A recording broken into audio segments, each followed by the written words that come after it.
Bonjour à tous et bienvenue à la deuxième saison d'Au-delà des préjugés, un balado porté par Diversité 02, un organisme communautaire au Saguenay-Lac-Saint-Jean pour la communauté LGBTQ+. Je suis Roxane Hébert, votre animatrice, et je suis heureuse de vous accompagner tout au long de ce balado pour explorer ensemble différents sujets qui touchent la communauté LGBTQ+. Nous aurons des invités inspirants, des histoires authentiques et nous créerons des espaces de partage et de dialogue.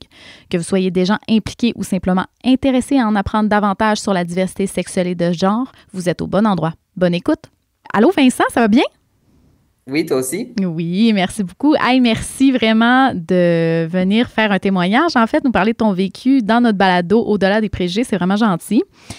J'aimerais ça peut-être, Vincent, que tu te présentes pour commencer, ton nom, le pronom que tu utilises, un peu ton parcours professionnel, personnel. Ça ressemble à quoi? Oui, parfait. OK. Moi, c'est Vincent Trépanier. Mon pronom, c'est il. J'ai 33 ans. Au niveau de mon parcours professionnel, je suis éducateur spécialisé depuis 2011. Tout le temps un petit peu de misère avec mes dates, mais 2011. J'ai commencé à travailler un petit peu avant, là, comme, mettons, dans les camps de jour et tout ça, avec les enfants handicapés. Puis c'est ce qui m'a donné un peu la piqûre pour l'éducation spécialisée. C'est ça, depuis 2011. Je travaille depuis 10 ans environ dans les écoles secondaires, avec les adolescents principalement. J'ai fait un petit peu d'autres jobs là, à gauche, à droite, là, avec différentes clientèles, mais vraiment ma clientèle préférée, c'est les ados.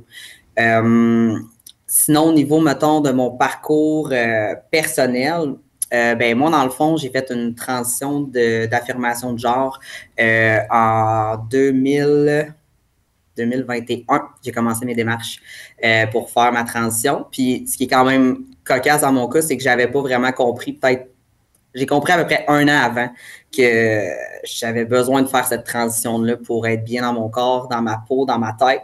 Avant ça, j'avais une espèce de mal-être constant, mais je savais pas du tout d'où se provenait ce mal-être-là. Fait que c'est ça. Fait que ça fait à peu près 3 ans que j'ai commencé les hormones, que j'ai fait mon parcours, transition sociale, médicale, tout ce qui va avec.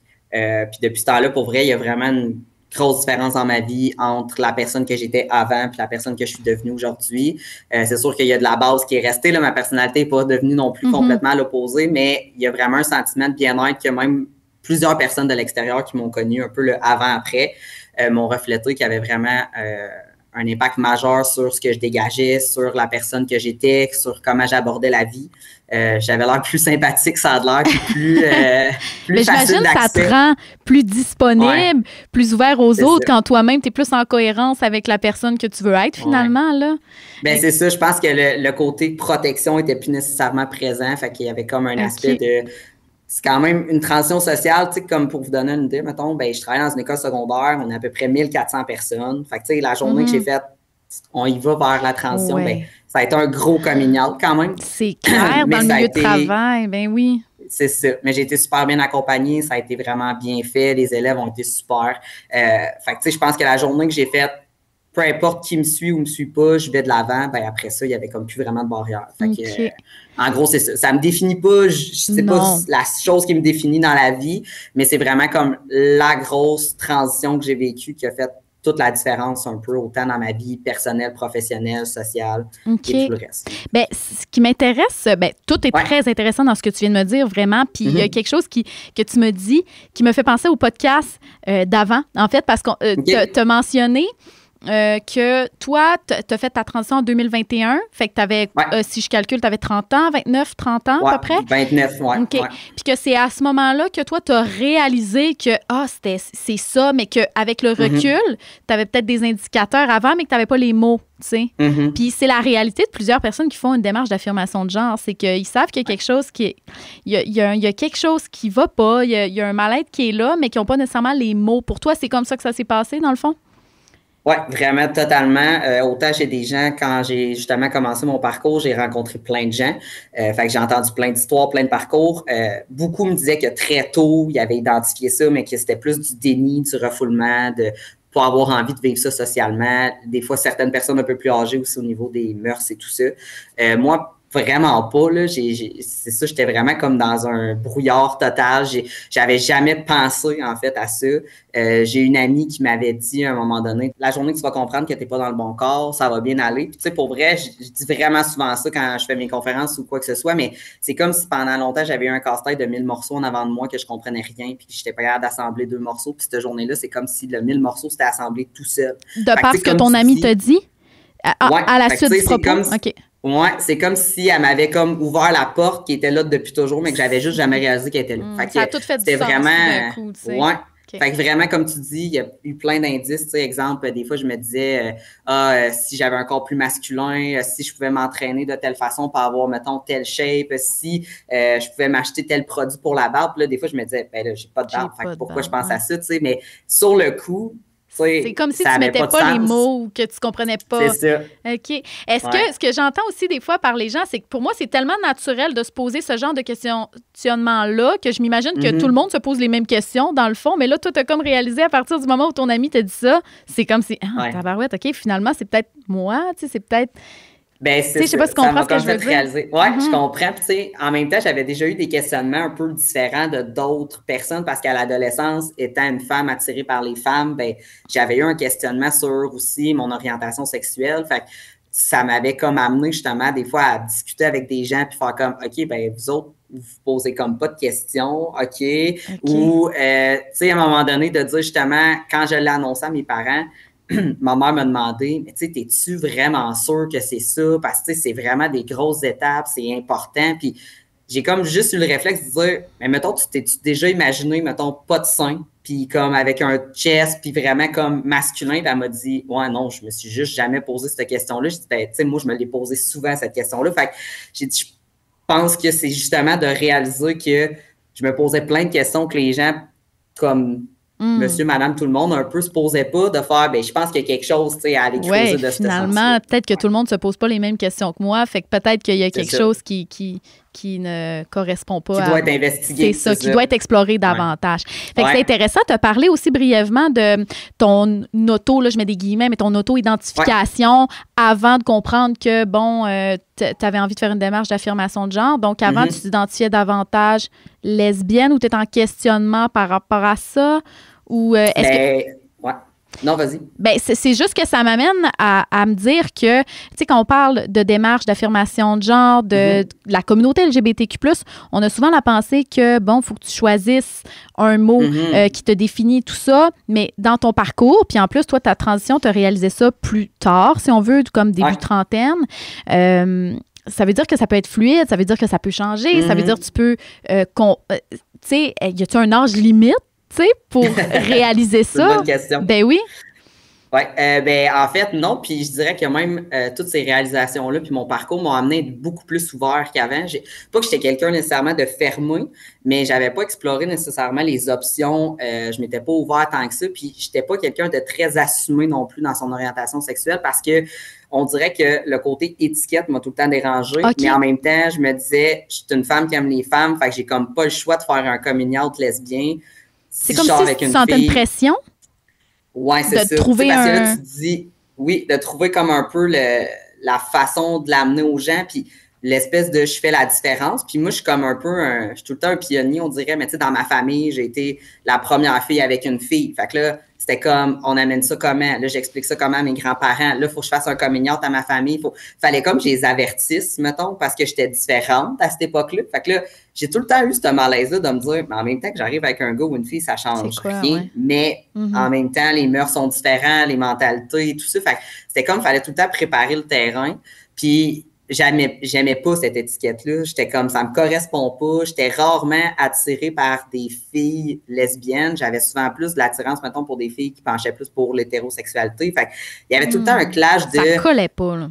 Non, puis tu sais, la personne, souvent, c'était comme tu m'attires, mais en même temps, t'es une fille, puis j'aime pas les filles. Fait que je comprends pas trop. En tout cas, fait que cette dynamique-là était aussi particulière de me dire... Puis aussi la reconnaissance du partenaire envers toi en tant que femme, tu sais. Tu veux pas te reconnaître de cette manière-là parce que tu ne te reconnais pas comme femme non plus, tu sais.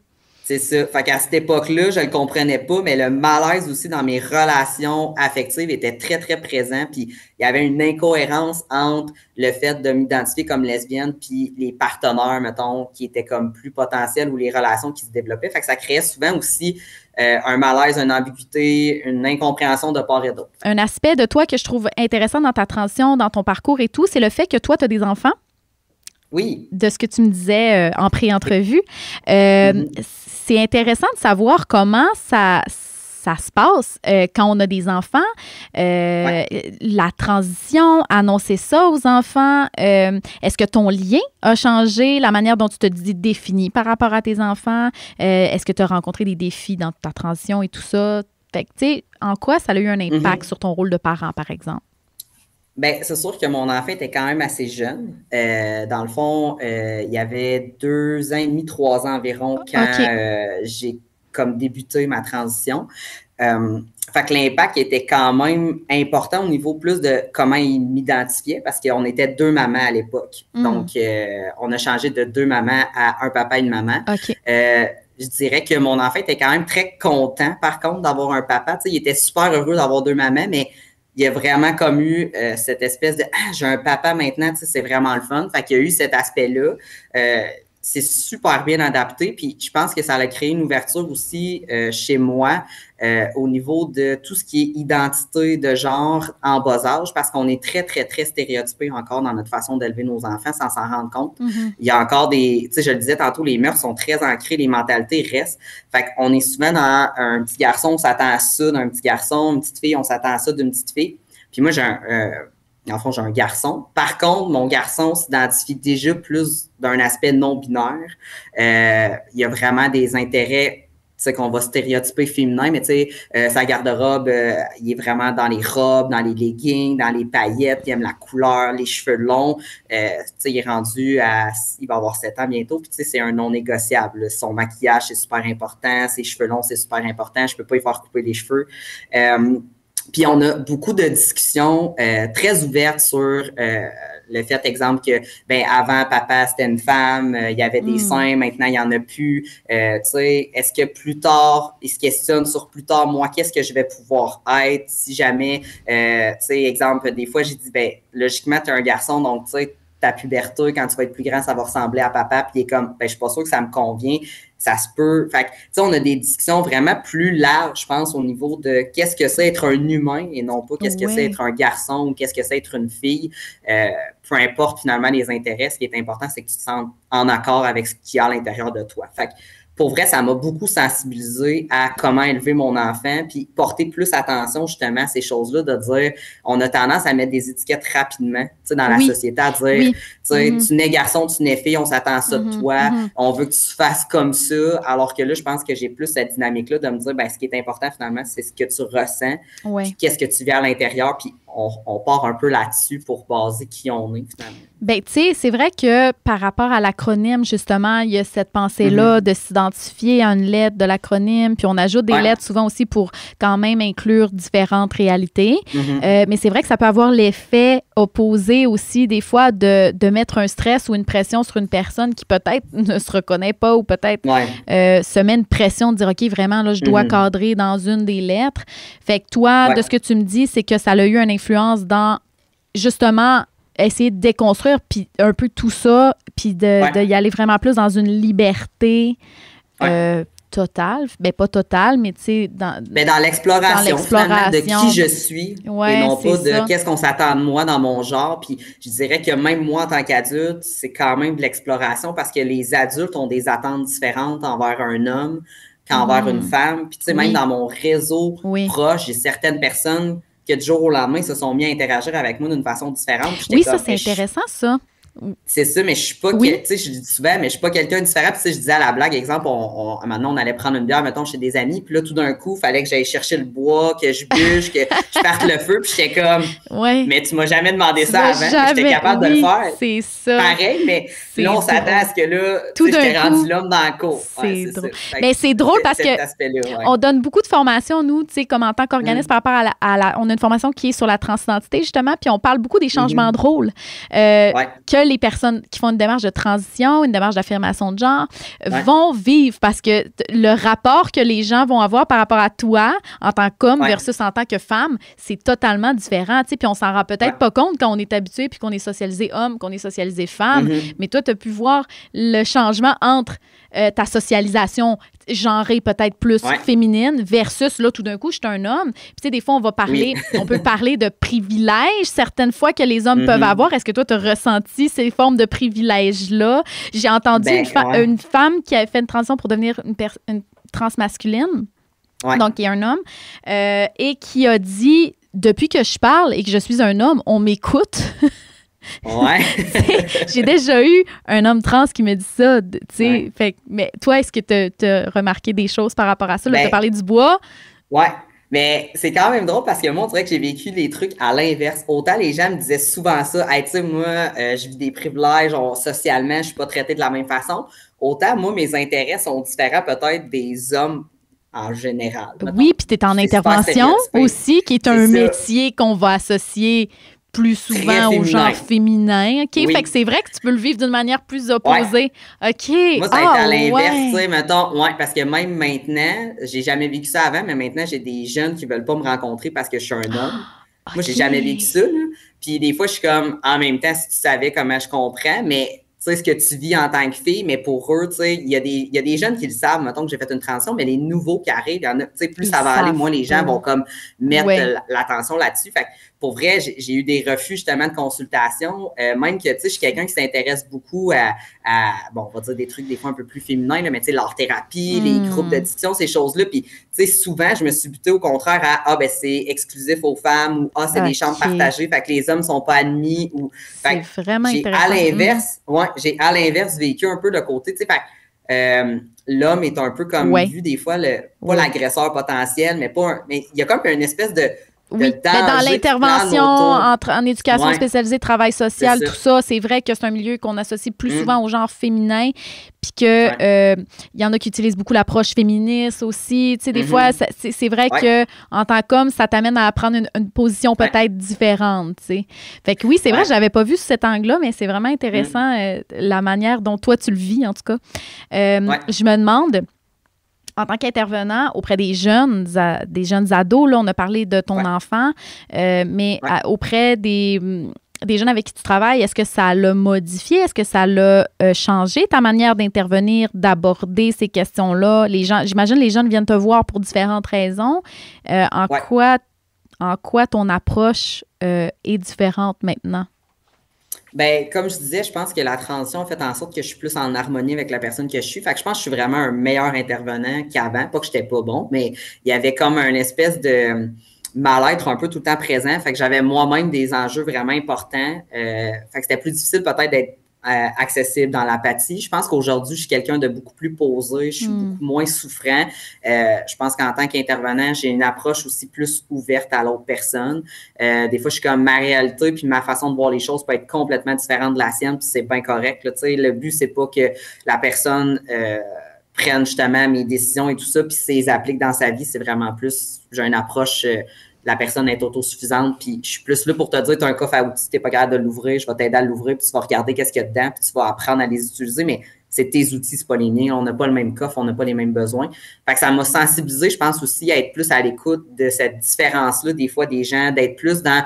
Des fois, on peut être très réactif dans la vie, puis ça cache quelque chose, tu sais. Je me rends compte qu'il y a des gens aujourd'hui qui sont mes amis, qui sont plus proches de moi que quand j'étais femme, ne voulaient pas nécessairement m'approcher parce qu'ils disaient, il y avait comme un climat pas agréable autour de toi par la souffrance. Fait que ça m'amène un peu à quand quelqu'un réagit ou quand quelqu'un est comme, genre, mes élèves, ça arrive souvent là, qui vont vivre des moments d'épisodes, mettons, de frustration, de violence, d'agressivité, des choses comme ça. Tu sais, veut pas, ils se font confronter des fois dans des contextes, puis on sait pas tout ce qu'il y a en arrière. Fait que ça m'a amené à être plus ouvert à, ben, tu sais, des fois, la réaction, c'est juste comme la goutte de trop dans le vase et non pas comme, faut pas le prendre comme personnel, ça nous appartient pas, là. C'est pas contre nous. Ils ont besoin probablement de ventiler une situation bien plus profonde. Puis c'est là que je vais aller chercher un peu plus, tu sais, mon côté intervenant de je vais aller prendre le temps de mettre une autre lunette que ce que je faisais peut-être pas avant. Puis au niveau du fait que j'ai fait ma transition, tu sais, on n'a pas le choix, là, une transition, un parcours d'affirmation de genre. T'as pas le choix de faire un coming out là, at large. Là. À la limite, ta vie, dans ton aspect plus orientation sexuelle, si tu veux pas en parler, t'en parles pas. Mais tu sais, la journée que tu décides de faire ton parcours de transition, ben tu sais, moi, j'ai passé de Amélie un matin à Vincent un autre matin. J'avais pas le choix que tout le monde soit au courant, tu sais. De la secrétaire d'école jusqu'au concierge, jusqu'à tous les élèves de l'école. Fait que ça m'a amené à être très vulnérable dans mon contexte de travail. Absolument. Ça a été reçu tu sais, t'en as effleuré brièvement, mais par tes collègues de travail, par les jeunes, par ton entourage, puis même, puisque que t'es encore parent, tu sais, comme la garderie, tu sais, tout ce qui gravite autour de l'enfant, comment ça s'est fait, ce changement-là? Est-ce que ça a été positif pour toi ou ça a été difficile? Ça a eu des hauts, des bas. Je le cacherai pas. Il y a des journées que je me disais, je suis juste tannée de le dire, je suis juste tannée de sensibiliser les gens, je suis juste tannée de répondre à leurs questions. Puis en même temps, je trouvais ça important d'éduquer les gens.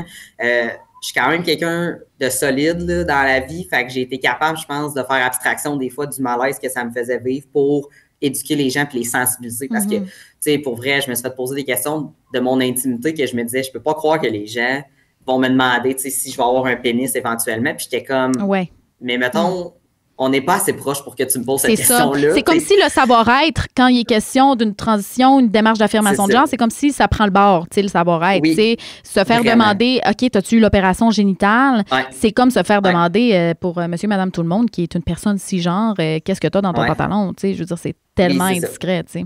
Oui, mais tu sais, je l'ai toujours vu j'ai pas senti que c'était mal intentionné. Puis ça, moi, c'était vraiment ça l'important. Tu sais, j'ai senti que c'était bien reçu. Les gens, il y a bien des élèves, tu sais, qui ont été vraiment comme contents, qui ont trouvé ça super que quelqu'un d'adulte s'affirme puis ose le faire. Je pense que ça a ouvert la porte aussi à plus d'ouverture auprès des élèves dans l'école. Il y a des gens qui ont réussi à s'affirmer davantage. Il y a des jeunes qui ont réussi à entamer leur parcours de transition. Ça a comme donné une espèce un adulte significatif qui fait son propre parcours. Puis clairement que ça a un effet bénéfique sur d'autres jeunes qui peut-être d'avoir une référence ou une personne qui l'a fait dans l'école, ben ça aide quand même d'avoir des exemples. Fait que je te dirais que oui, c'est ça. Puis le côté des fois peut-être comme ben ça me tente pas de gérer ça, m'a amené à me dire ouais, mais il y a beaucoup de gens qui m'ont dit mais t'as fait une méchante différence dans la vie de bien des jeunes. Fait que tu sais, c'est important ce que t'as fait finalement. Puis ça m'a comme donné tout le temps le guts de pas réagir justement aux gens puis aux questions, mais être plus en mode mais tu sais, fais attention à ce que tu demandes. Moi, je suis pas mal à l'aise de te répondre. Je suis bien à l'aise de te dire oui, non, pourquoi, mais c'est pas tout le monde qui va avoir envie de justifier sa démarche, puis c'est pas à nous de le justifier non plus. Je pense que c'était juste de prendre le temps aussi de sensibiliser les gens par rapport à ça. OK. Bien, c'est parfait. J'aurais peut-être 2 petites dernières questions avant qu'on se quitte, en fait. La première, c'est vraiment une question qui n'est même pas dans les questions que je souhaitais qu'on parle, mais c'est quelque chose qu'on a abordé ensemble. Puis, tu m'avais parlé de ton rapport aux hommes avant ta transition. Ça, je trouvais ça intéressant de le faire ressortir parce que tu m'avais parlé que ton rapport a changé par rapport à ça puis que c'était peut-être quelque chose de plus difficile autrefois. Oui. Bien, mettons... Pré-transition, j'étais vraiment... j'aimais vraiment pas les hommes. En fait, j'haïssais les hommes du plus profond de mon être. C'était vraiment quelque chose de...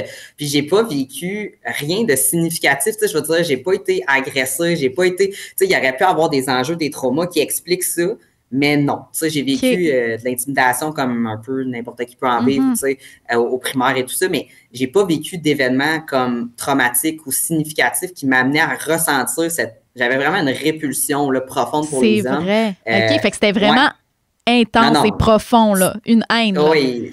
C'était une haine très profonde. Puis quand on a eu notre enfant, on était allé en insémination, peu pas, on était 2 mamans. Puis les gens me posaient souvent des questions, puis ça aussi, c'était maladroit. Mais, tu sais, ben là, le père, c'est qui? Comment ça fonctionne? Il va-tu s'impliquer? On est allé avec un donneur anonyme dans le temps. Puis... j'avais une rage incroyable quand les gens me questionnaient sur le père, puis pourquoi il n'y avait pas de père, puis pourquoi. Puis quand Arnaud est né, puis que mon ex-conjointe allait accoucher, j'avais vraiment comme ça m'a vraiment créé une grosse détresse psychologique que cet enfant-là ait 2 mamans, qu'il n'y ait pas de père dans le décor, que j'arrivais vraiment pas à bien ancrer mon rôle de mère. Puis j'en suis venue à vraiment détester les hommes à un point que je voulais même pas en voir un à la TV. Je voulais... OK, c'est intense, là. C'était vraiment intense. Tu sais, j'en voulais à mon ex-conjoint de pas avoir eu un garçon dans sa vie pour notre enfant. Tu sais, il y a vraiment eu comme un déclic assez particulier qui s'est fait dans ma tête. Puis par après, tu sais, quand tu disais, y a-tu des choses que après coup, ben ça, pour vrai, cette espèce de détresse-là envers justement le côté masculin de la société, je pense que ça m'a vraiment ramené à, OK, ben j'étais juste vraiment pas confortable avec mon corps. Mais c'était une forme d'envie, de jalousie, si on veut, au final, là, avec le recul. Dans un déni très profond, là. Oui. C'était très, très profond comme déni, mais c'était exactement ça. Puis aujourd'hui, tu sais, je me rends compte que c'est ça, c'est que j'enviais leur corps, j'enviais un paquet d'affaires qui a fait en sorte que en étant en harmonie maintenant avec mon corps masculin qui me convient aujourd'hui, ben j'ai vraiment moins d'appréhension envers les hommes, puis j'ai pas non plus de ressentiment, mettons, envers ma vie féminine. Je suis plus en harmonie. Je dirais que les deux pôles de ma personnalité, mettons, se sont vraiment plus comme harmonisés. Tu sais, j'ai un côté... j'ai pas un côté féminin, là, mais j'haïs ça, dire ça, là, parce que c'est pas, dans ma tête, c'est pas comme ça qu'on devrait stéréotyper les choses, mais le côté plus vulnérable, sensible et tout ça, je pense que je le vis mieux depuis que physiquement, je me sens plus en harmonie avec le côté masculin. Fait que ça a fait un bel équilibre dans ma vie, puis ça m'a amené vraiment à changer de perspective dans la notion des genres en tant que tel, là, autant masculin que féminin, mais oui, j'avais une profonde haine très ancrée. Je trouve ça vraiment intéressant qu'on parle de ça parce que ça s'inscrit parmi les comportements que tu avais ou les idées que tu avais avant, que tu n'étais pas capable de comprendre nécessairement et de mettre le mot sur « OK, c'est parce que vraiment, je me sens pas dans le bon corps. » Mais finalement, tu avais plein d'indicateurs qui étaient là, mais que tu comprenais pas, tu sais. Non, c'était pas t'en parler non plus. Quand on recule, quand j'étais au secondaire, on parlait beaucoup de t'es lesbienne ou t'es gay, puis c'était déjà comme difficile à gérer, limite, mais on n'avait pas rien d'autre qui était tant abordé non plus. Fait que ton rapport aux hommes, tu parlais du avant transition versus du après plutôt. Le rapport aux hommes pour toi a fait un 360 là, pratiquement. Là, comme ça a vraiment changé. Oui, c'est ça. Okay. J'ai plus de haine, on s'entend, là, mais reste que, tu sais, tantôt tu parlais un petit peu au côté, mettons, comment tu t'identifies. Tu sais, on a comme des termes pour tout aujourd'hui, puis ça demeure très difficile. Autant avant, j'étais comme plus dans une optique de rigidité, de, tu sais, un homme, c'est un homme, une femme, c'est une femme, puis dans ma tête, c'était inconcevable de faire un switch, mettons. Aujourd'hui, je suis comme, ben même me définir homme, je me considère homme, trans, non-binaire, tu sais, j'ai pas envie d'avoir d'étiquette, finalement. Même encore là, tu t'en as pas vraiment, tu sais. Tu sais, c'est ça. Pour moi, je peux pas me considérer juste comme un homme. Il y en a que c'est le parcours de transition, une fois qu'il est vécu, il est en arrière, mais ça dépend, pour moi, c'est ça. Tu sais, j'ai l'impression que je suis comme, je suis Vincent, finalement, là, puis je me construis la personne que je suis à travers autre chose que des titres, mettons. Bien, c'est parfait. Puis je pense que c'est intéressant de le voir de même, de cette manière-là. Et en même temps, ça enlève la pression aux gens qui pourraient nous écouter, par exemple, de s'identifier, de se dire que je peux m'identifier comme ça une journée, ça peut changer demain, ça peut changer la semaine prochaine, tu sais, que c'est pas coulé dans le béton puis que c'est fluide, tu sais. Fait que moi, j'aurais envie de savoir un peu, pour les gens qui nous écoutent, pour les jeunes, vu que tu travailles beaucoup avec les jeunes aussi, qui peut-être se questionnent, ou même les adultes qui se questionnent, je veux dire, il n'y a pas d'âge pour se questionner. Non. Mais qu'est-ce que est-ce que tu aurais pas des suggestions, mais tu aurais des choses à leur dire, des messages importants à livrer, par exemple, à une personne qui aurait peut-être les mêmes enjeux, les mêmes défis que tu as rencontrés par le passé? Ou... Bien, c'est sûr que la chose que j'ai envie de dire, c'est que c'est clair que ça peut faire très peur. On s'entend, un parcours de transition, je le compare tout le temps à, c'est pas comme perdre, mettons, une carte de crédit. Ça, c'est beaucoup plus complexe que ça dans un sens où est-ce qu'on se sent beaucoup plus vulnérable, on a à s'exposer dans notre vulnérabilité face aux gens, mais pour vrai, si c'était à refaire, je le ferais encore et encore et encore, ce parcours de transition-là. Il y a eu des hauts et des bas, mais il y a eu tellement de beaux moments de partage, de connexion avec les gens, d'ouverture, de respect. Oui, il y a eu des questions des fois, comme je disais, mais c'est de la curiosité. Les gens comprennent pas, les gens veulent savoir. Fait que je pense qu'on a une vie à vivre, puis si on passe notre temps à vouloir plaire aux stéréotypes de la société puis à vouloir rentrer dans un moule qui nous correspond pas, ben la personne la plus malheureuse au bout de la ligne, c'est soi. Fait que je pense qu'effectivement, il n'y a pas d'âge, il n'y a pas de bon moment. Il n'y a pas de bon moment non plus. c'est quand ça se passe. Puis, tu sais, moi, le moment, ça a été quand on voulait notre deuxième enfant. J'étais supposée aller vivre une insémination. Puis, la journée où est-ce que j'ai ovulé puis que je m'en allais me faire inséminer, j'ai dit à mon ex-conjointe, c'est terminé, ça le fera pas, j'y vais pas. Puis, c'est aujourd'hui que ça commence. Fait que c'est là que j'ai commencé mes démarches. Ça a été mon gros déclic à moi de me dire, je peux pas vivre ça en tant que femme, une grossesse. Ça va trop à l'encontre de ce que j'ai besoin d'aller explorer, tu sais, avant de vivre peut-être autre chose éventuellement. Fait que je pense que c'est de s'écouter, puis c'est de se respecter dans son rythme, dans ses besoins, puis il n'y a pas de bon ou de mauvais parcours non plus. J'entends beaucoup ça dans la communauté où les gens qui sont en questionnement de dire « Ouais, mais là, je connais tellement de monde qui ont fait toutes les démarches, qui ont fait des opérations, qui ont... » Tu sais, je me sens pas légitime de m'identifier exemple femme si je garde exemple mes organes génitaux, si je vais pas vers l'hormonothérapie, mais je suis comme tout le monde est légitime d'être comme il y a besoin d'être, puis c'est tout. Puis je pense qu'il faut déconstruire. C'est ça être un homme, c'est ça être une femme. On s'attend à ça d'un garçon, on s'attend à ça d'être une fille.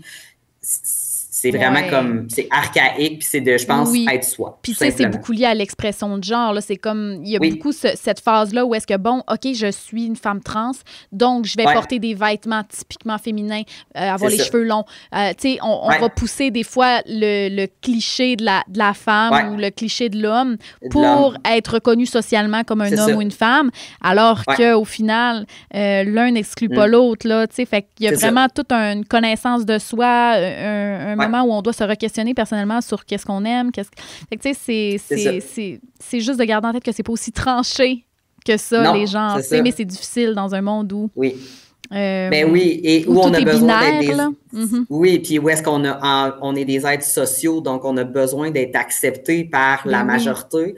Mais effectivement, tu l'as bien dit, l'espèce de « il faut que ça soit tout noir ou tout blanc ».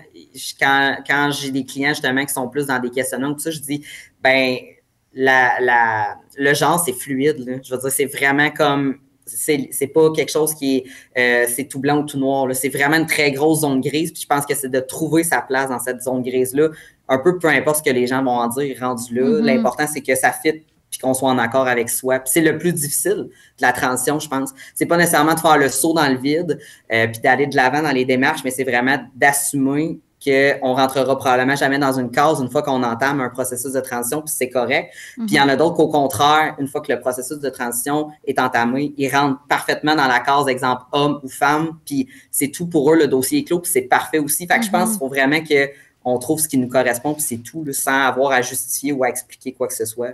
Bien, vraiment. Puis je pense qu'il y a autant de manières de faire une démarche d'affirmation de genre qu'il y a de personnes trans ou de personnes non-binaires. Tout à fait. Je pense que c'est vraiment de garder ça en tête, là, le message qu'on peut lancer. Fait que ça ferait pas mal le tour du sujet. Il y aurait plein de questions que j'aurais eu envie de te poser encore plus, mais je pense qu'on va manquer de temps. Alors, merci vraiment d'avoir pris le temps. C'était vraiment intéressant, puis je pense que ça va pouvoir permettre à certaines personnes peut-être de se reconnaître dans certaines des choses que tu as exprimées. Puis c'est un peu l'objectif. Donc, ça ressemblerait à ça pour moi. Je te souhaite une belle fin de journée, puis je te remercie. Merci.